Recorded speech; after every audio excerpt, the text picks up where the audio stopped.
dukorere beat dukore hitangira ukiri muto byose bigukorerwa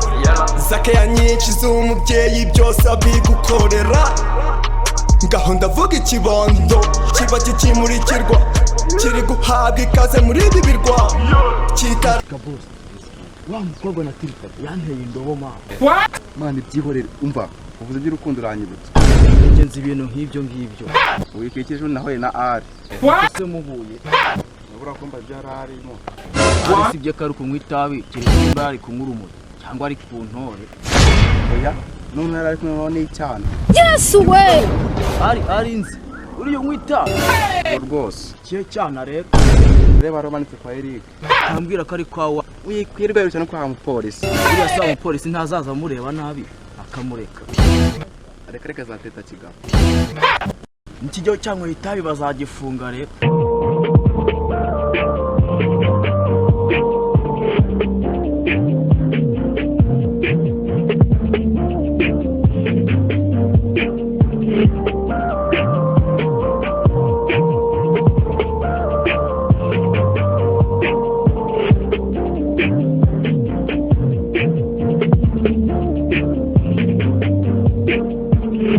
ukuteye nk'ibikira Mariya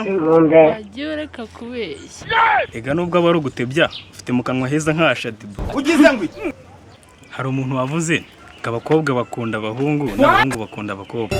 waretse ngatashire ibi gusa nyine ikibura ni iki Yes we ibi byose n'uyu nguyu niwe indaya mbaya